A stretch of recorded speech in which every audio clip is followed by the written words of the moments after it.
Nah, ini kita dengan petani penyedia bibit kita dengan Bapak siapa Pak? Santoso. Bapak Santoso dan satunya? Bapak Sarwono. Jadi kita punya stok bibit, itu ada 2 lokasi. Masing-masing Pak Sarwono dan Pak Santoso ini punya 1 hektar. Benar Pak, 1 hektar ya? Yang luas lahan di samping itu. Masing-masing 1 hektar.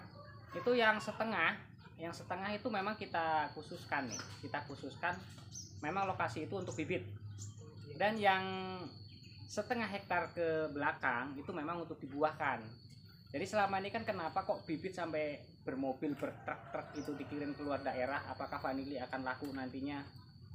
Ya kalau seandainya saya nggak jual bibit, kita nggak menyediakan bibit, terus petani di luar daerah saya yang mau tanam, mau beli dari mana? Atau dia mau bisa untuk membuat benih dari biji vanili itu kan sangat sulit.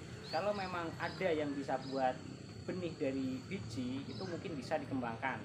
Tapi kalau untuk saat-saat ini kan belum nih. Kita tanam dengan stek, yaitu dengan kita potong atau kita pangkas batangnya. Dan itu sumbernya dari mana kalau nggak kebun petani di daerah kita yang sudah tanam duluan.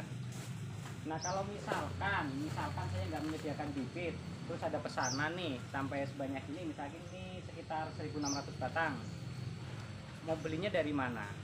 Atau mau buat bibitnya dari mana? Nggak mungkin juga batang singkong mau dijadikan batang vanili kan, tetap batang vanili kita pangkas biar daerah lain juga kebagian nih, sama-sama nih rata kita merasakan panen vanili itu. Nah kalau menurut Pak Santoso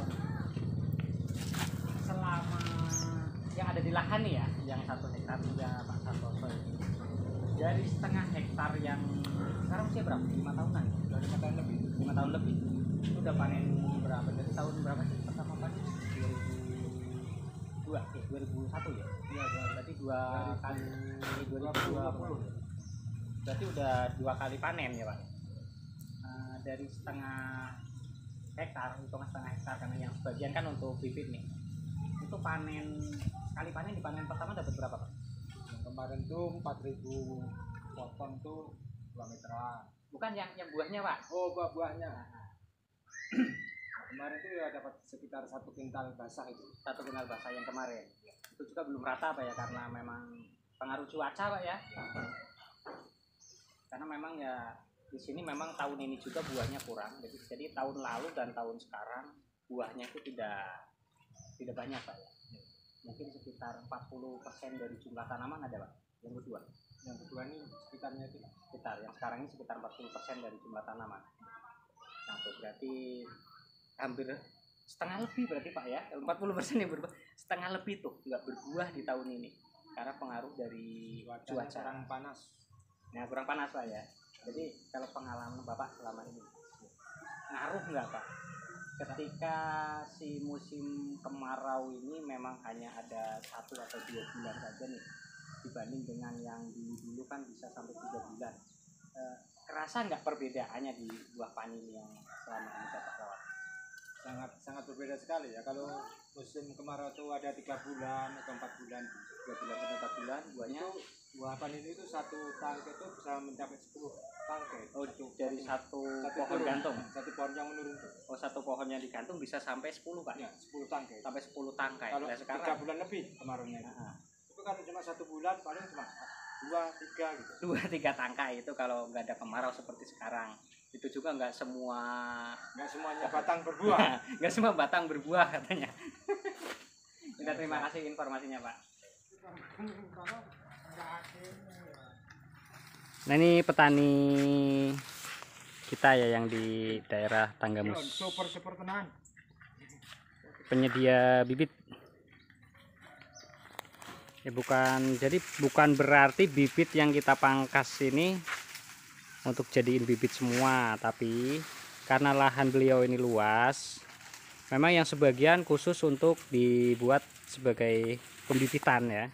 Kita ambil steknya setelah si tanaman vanili ini usianya udah 3 tahun, sudah mulai berbuah atau sudah berbuah satu kali itu kita pangkas, kita jadikan bibit. Tapi tidak semua, karena memang lokasi-lokasi tertentu yang memang kita jadikan untuk bibit. Jadi yang sebagian memang untuk dibuahkan, sebagian untuk bibit.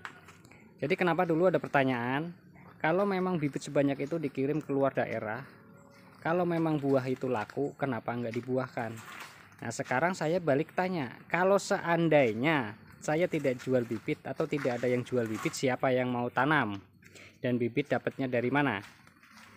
Lalu padi, kenapa padi yang dikonsumsi sendiri tapi bibitnya ada yang dijual? Nah dari mana sumbernya? Tinggal dijawab sendiri, ambil kesimpulan sendiri kenapa bibit selalu dijual. Karena kebutuhan bibit itu semakin banyak. Kalau kita nggak menyediakan atau kita nggak punya kebun induk atau pembibitan, nanti yang peminat-peminat untuk bertani vanili mau dapatnya dari mana? Nggak mungkin juga. Kita mau pangkas untuk yang kebun produksi, nggak mungkin. Alangkah sayangnya.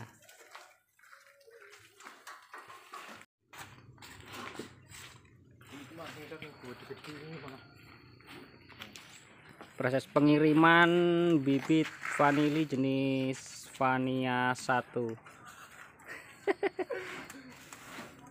Ini vanili jenis planifolia, pengiriman dari Tanggamus Lampung.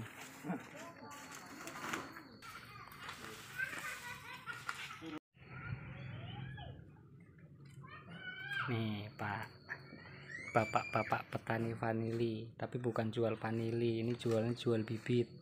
Vanilinya belum tua. Itu dari ibu juga petani, kebetulan di belakang rumah banyak juga. Jadi gini, di sini kan memang petani-petani penyedia bibit, saya ada di sini semua. Dan memang tanaman bukan di kebun kebun bibit ya, tapi di lahan-lahan petani. Nah ketika nanti usia sudah 3 tahun atau buah pertama kali itu sudah bisa kita potong. Jadi kita nggak punya kebun induk atau kebun bibit, kita nggak punya, tapi kebun-kebun kita ada di petani-petani sekitar. Jadi petani sekitar yang menyiapkan bibit-bibitnya.